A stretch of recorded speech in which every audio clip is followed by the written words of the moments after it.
la participation de Joseph Kabila. Paul Kagame est rejeté par le président ougandais Yoweri Museveni.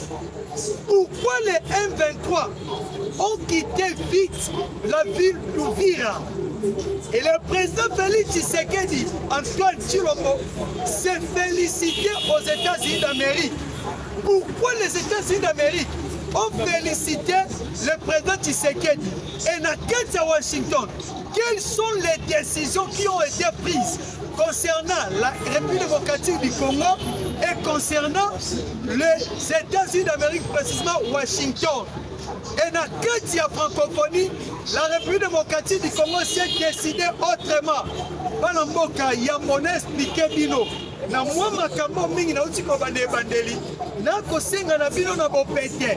Pour liker na chaîne nyonso bo komona na ko communiquer pour na bino. Pour partager, pour s'abonner massivement. Lolenge o wapi makambo ngenge sengelaka. Peuple congolais. Qu'est-ce que Némi Moulania vient de dire à Joseph Kabila ou vient de confirmer? Andeko, Némi Moulania, au vu de tout le monde, précisément en France 24, comme au Messano, Nengi va Messani koleka par rapport à un coup. Au Wapi, Félix Tshisekedi a outi kobeta bango. Andeko, na ko expliquer na bino, et ça la ndambo ya PPRD boyo kaki etikalaki. Ces derniers temps, et Panzani, pourquoi Némi Moulania a eu position autrement que la position au Balakisa Kibiso? Il y a soi-disant sauvant le Congo. Mais en réalité, c'est sauvant le Rwanda. Némi Moulania, l'équipe, la France 24 a confirmé que réellement Joseph Kabila, il est le créateur, matrice numéro 1. Il y a AFCO, il y a Nanga, et c'est lui qui soutient, qui finance à 100% la rébellion du M23. Donc, en réalité, Joseph Kabila a été placé dans ce pays pour être le chien du Rwanda au sein de notre pays. Mais aujourd'hui, toutes les choses sont mises au clair et nous venons maintenant de comprendre qui était Joseph Kabila. Il y a moins de temps pour avoir soupçon. Oh, Kabila Koufi, oh, la mort de Kabila, on vient de confirmer. Quelque part, ça peut être aussi peu vrai. Mais ce qui doit confirmer, nous attendons la sortie médiatique de Joseph Kabila. Parce que ça n'a pas battu. Tout le monde a quelqu'un Némi Moulania a bima boyena poisson. Yakoya Koboya. Où est allé PPRD? Yakoya Koloba Maloba. Où est hôtelisé que Joseph Kabila a soutien à Paul Kagame. A soutien, il y a Nanga sur le plan matériel, moral ainsi que sur le plan financier. Mais Bandeko, Webi Nini Sali Kenemi Moulania, un Kolomaloba Lobby, est-ce que vous voyez bien? Nazo expliqué Nabino. Compte tenu, il y a le président de la République, la sortie médiatique, où à Salaki, mon petit discours moko, où à Sangisaki, ambassadeur Nyonso, où à la République démocratique du Congo, pour appeler Sabango à vie claire. Alors, dit bien, à vie claire concernant la position des États-Unis d'Amérique en RDC, concernant la position du dialogue dite inclusive en RDC. Et le président était clair dans son discours. Il avait dit quoi? Il avait dit tous les gens qui ont participé dans le mouvement insurrectionnel, parce qu'on a absent le dialogue inter-congolais. Et tous les gens, on voit que les Congolais, dans le dialogue, on va participer. Et là, comme ça, des autres contre laquelle ça peut perdre, Némi Moulania a commis comment a coquille qu'on s'est sauvé. Il y a un bon à l'équipe l'émission a frappé sauf Joseph Kabila. Et puis Némi Moulania comprend que Nengue va commis Kokangama. Parce que, autre chose, tous les plans Mabongi, ça qui est assassinat. Il y a le président Félix. Tous les plans Mabongi, ça qui. Il y a quoi la mission Mabondo. Tous ces plans ont été échoués. Raison pour laquelle ils ont déclaré au vu de tout le monde que l'AFC de Nanga, c'est Kabila. Maintenant, longisa maloba oh chef de l'État a Msaki Nabiso. Et c'est là que nous avons compris que Joseph Kabila, Corneille Nanga sont les pantins, les marionnettes de M. Paul Kagame qui est leur patron. Et aujourd'hui maintenant, ce qui s'est confirmé sur le plan international, sur le plan diplomatique, c'est quoi peuple congolais?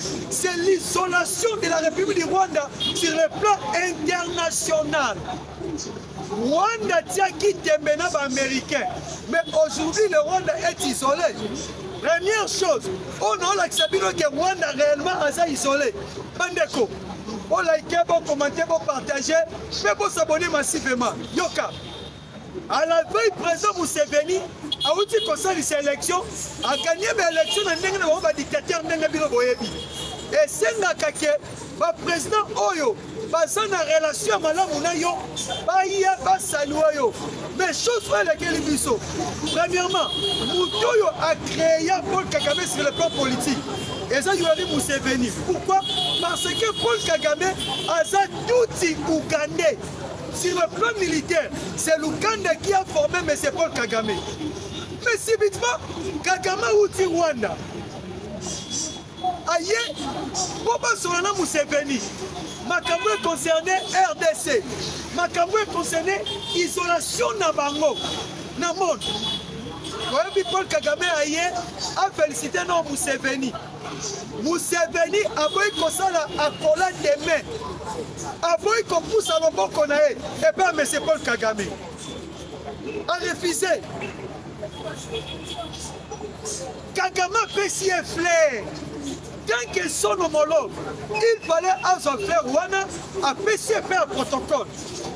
Mais Museveni a voulu qu'on signe ma frère. A tini un protocole va récupérer frère.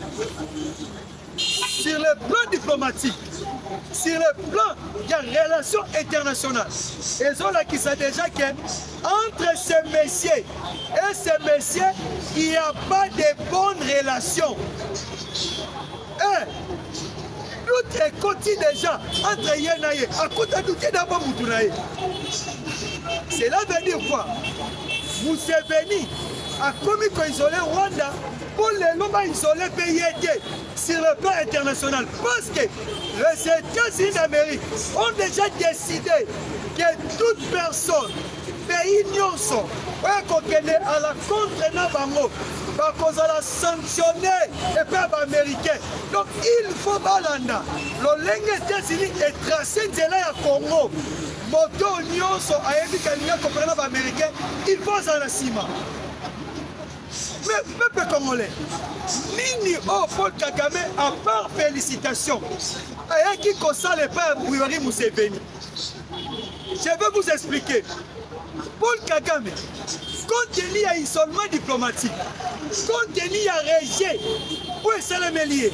À y père Museveni, à Sengaye Siko aide au pied de tout le monde. À ébisser que n'enga toi besoin poincer. Pour plan d'ambition à balkanisation à Congo et Simba, mais qu'on s'est on multiplie les militaires nayo et plutôt commander les armes belées pour maintenir l'agression d'Abisso dans la République démocratique du Congo. Peuple congolais, l'aide Kagame a qui concerne pas Museveni, Museveni a bel et bien refusé d'aider M. Paul Kagame. A ébissé, papa, dans notre ça, ils ont dit la bras de fer, la grande puissance du monde.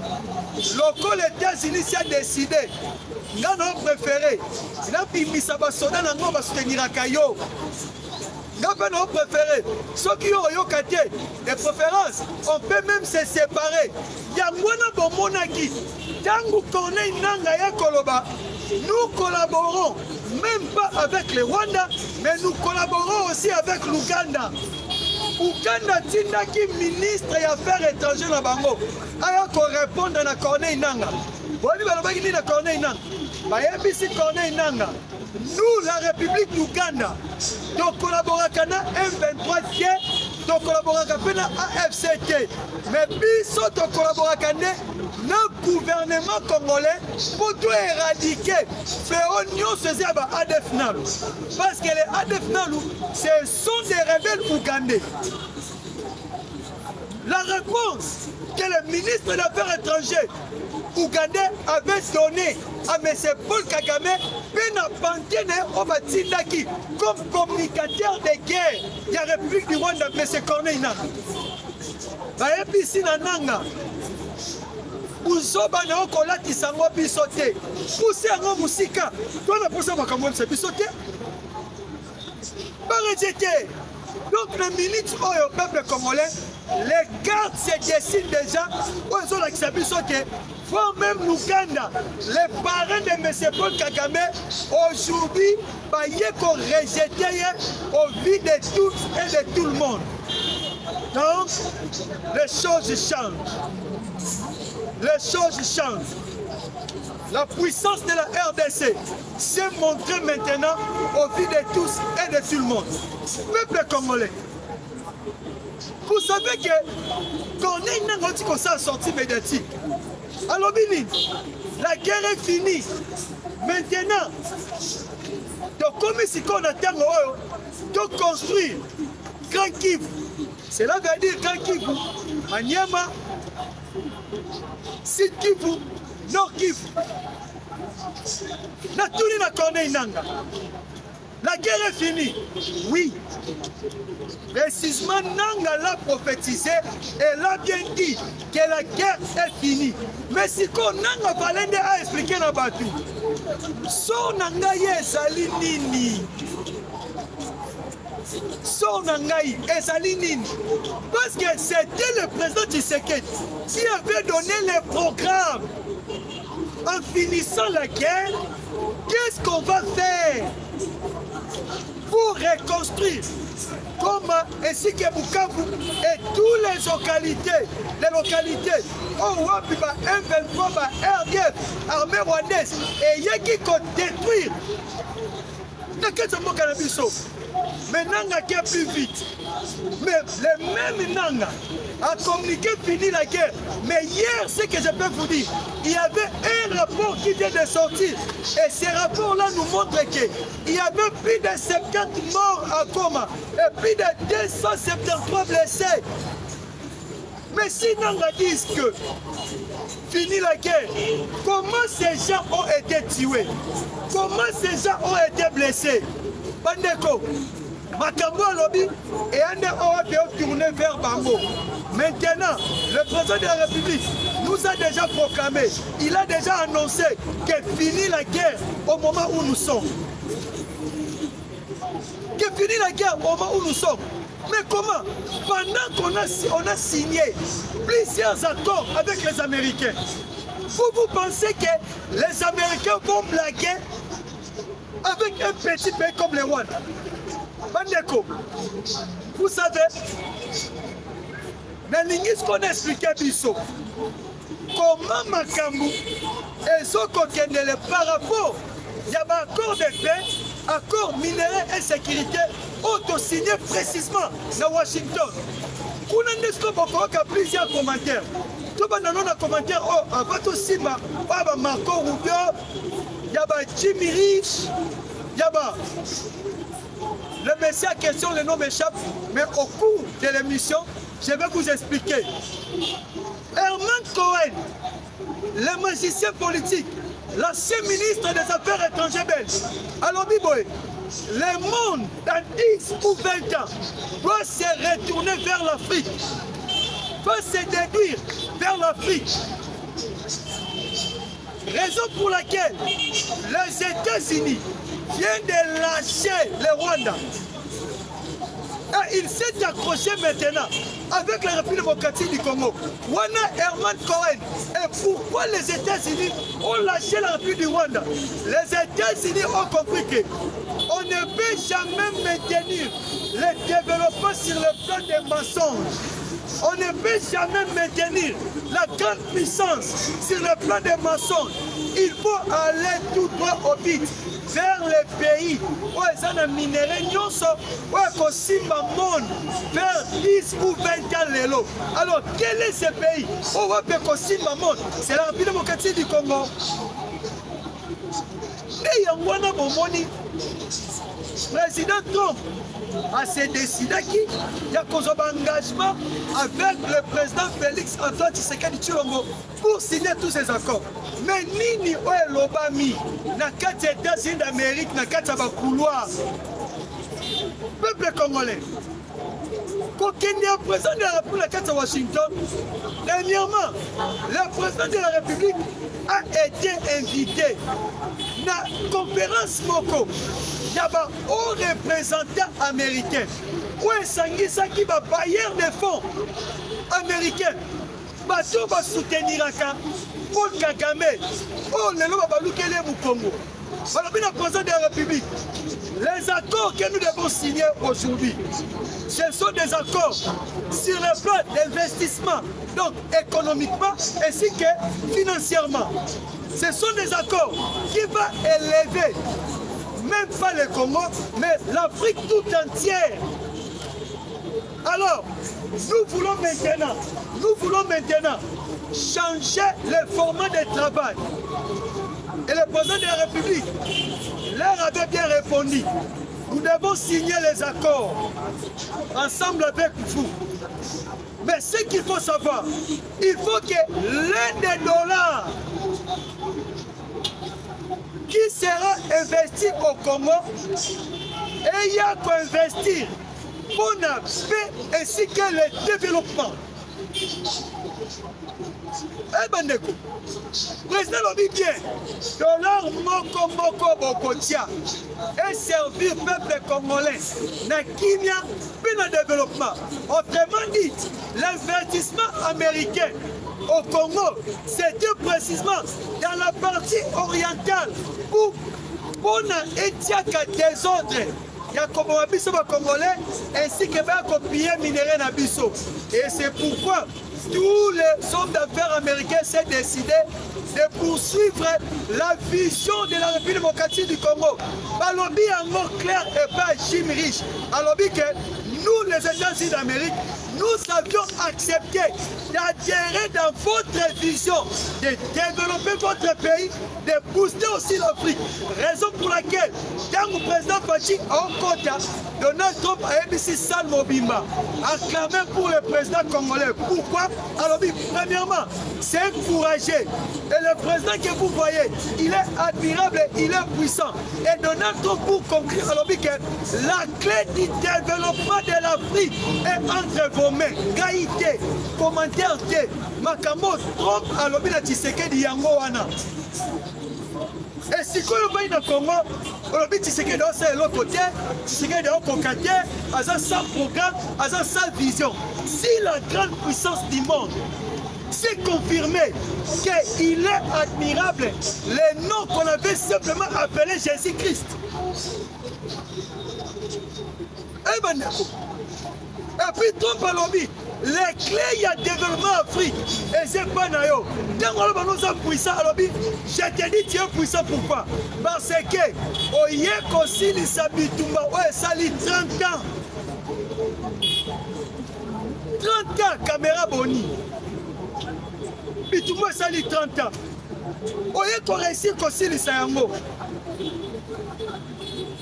Et si on a Katiwana, quelles sont les décisions que les États-Unis d'Amérique ont pris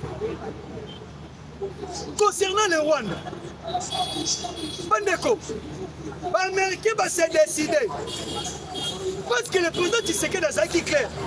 Alors, mais jusqu'à présent, comment les Rwandais vont porter sa binoté, vont respecter l'accord autre signé qui a. Ils ont bafoué votre accord. Les États-Unis d'Amérique à travers Madame Jeanne, Monsieur Jim Smith.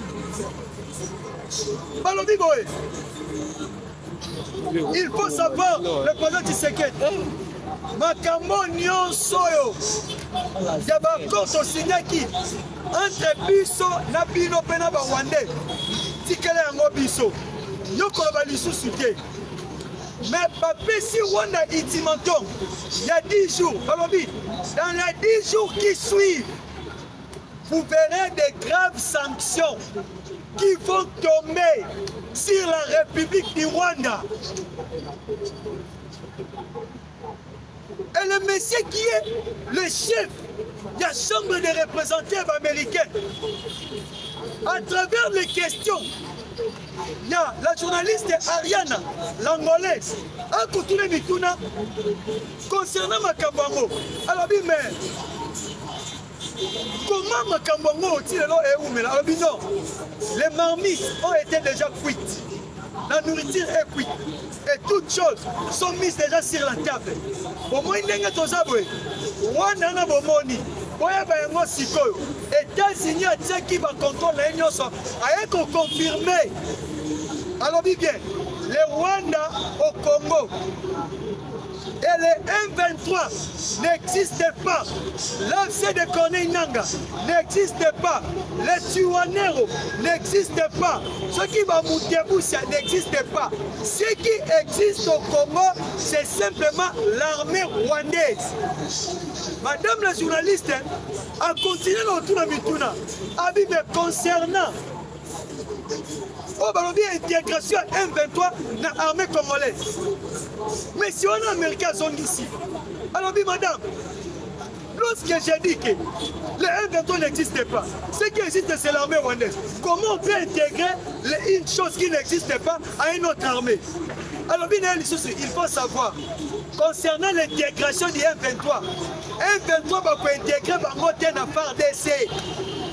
Pourquoi? Alors, on ne peut jamais intégrer la rébellion à une armée qui est l'armée nationale. Eh ben, d'accord. Balobi bakoyi kosala yango soki moke te. Ba intégrer ba rebelle na kati ya armée nationale. Nde yango sikoyo bomoni na analyser. Ndeye comprendre que masolo toke na doa eza papier ya kokata. Ah oui, eza papier ya kokata. Papier ya koutiliser bien. Parce que M23 va à l'intégration à Congo. Et le président Tshisekedi, par rapport à son influence, a influencé les Américains. M23 Congo va l'intégrer. Donc, peuple congolais, ce qu'on peut retenir, fini le mixage et le brassage. Fini les choses du M23 en repris le vocabulaire du Congo. Congolais, aujourd'hui, notre président est sorti vainqueur, victorieux face au monde entier par rapport au Rwanda. Au Moni Kagame Wana, Abandi Kolela chaque jour. Yoka, a réagi Ndengeni. Alors, Biboy, oh, nyonso balobela Rwanda na États-Unis. Oh, Tshisekedi. Oh, Trump. Bakende na enfer. Et Kamusinga yi Satan otinda batu na enfer. Nakamwe. Yango bomoni muya ya répondre ye. Alors bi enfer o Kagame oloba ye moko nde akokende yango. Pourquoi? Le sang du peuple congolais est entre ses mains. Et aujourd'hui, les États-Unis aussi viennent encore de réciter et de déclarer fini le régime de Kigali. Ah oui, pas une décision, on va remplacer Kagame na Mutubususu. Yango Moni, Uganda mi bendi, Kenya a mi bendi, Ruto Kuda Lobi, Makambo Kagame yabisaki ye, yango teza sur terrain. Tout les Congolais peuvent awa. Oh, Kagame va nous chaque jour. Nous protégeons les Tutsis. Nous protégeons les Tutsis. Mais aujourd'hui, peuple congolais, les Tutsis ont sorti. Ils ont dit que ton nom va protéger Kabisoté. Pourquoi? Parce que nous appartenons à un pays qui est responsable. On veut protéger Bisso. Bale Kagame et Baby et Koufi. yango bomoi ntongo oyoka biso balobake oh la mort de Kabila, la mort de Kabila. Bato bazo koanalyse par rapport ya bombardement oyo esalemaka na restaurant moko na Kalulu, précisément na Uvira. Bandeko, attaque wana ya Kalulu, tozalaki na information wana. Mais pour citer, je vais vous expliquer maintenant pourquoi les M23 ont quitté Uvira vite. Pour la ligne, M23 qui m'a dit Uvira Namba. Premièrement, c'était la diplomatie. Par rapport à la piège, où le président Tshisekedi a tiré la Kibango. Mais deuxièmement, et là qui n'a pas ce M23, on va qui contient dans le nord ya Uvira. Qui n'a pas matériel na bango. On va qui marqué dans le baki dans une semaine. Nous comme précisément la Kalemi. Voilà qui si. Mais parce qui surpris na nini. Bandeko. Voilà qui nous vont commenter, vont partager.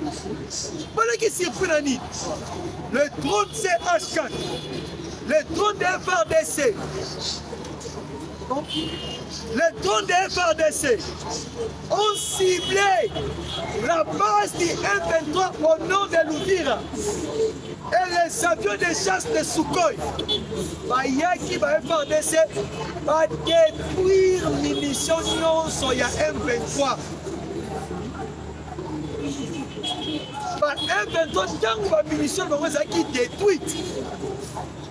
Baye ko constater que soki tolobi to continuer guerre tokokufa ebele et puis tokozwa perte ya makasi. Yango wana bandeko bamonaki base decidaki que non, maintenant il faut se retirer pour aller se repositionner.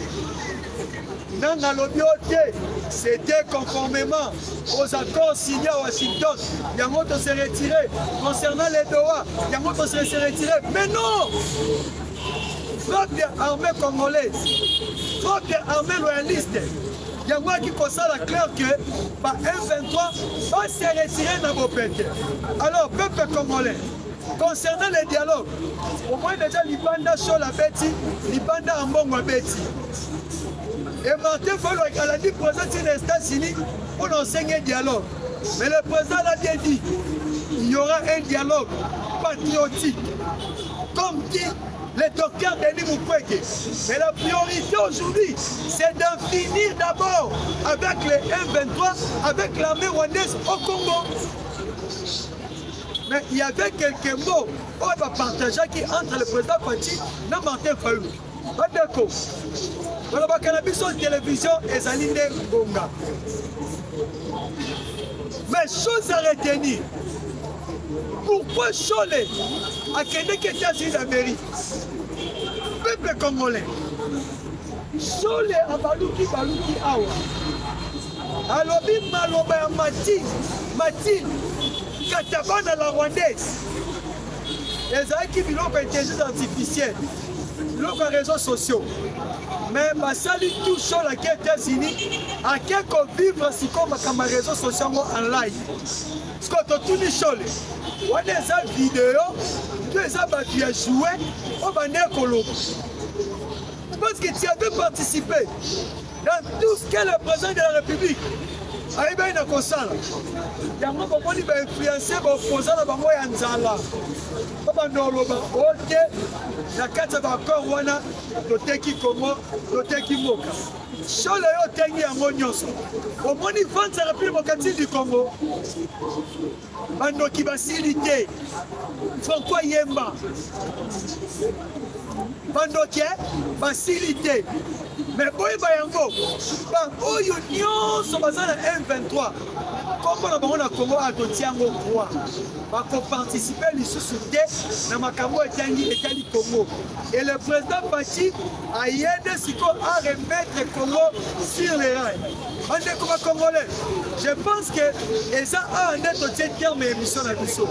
Lobby tokoleka, to bandasko pour expliquer na tina ya ba réalisation au chef de l'État au sala na ligne de parti il y a nos émissions. En tout cas, quant à moi, je vous dis merci, que le Dieu de la République démocratique du Congo vous bénisse. Mon numéro est plus 243 987 84 82. Merci.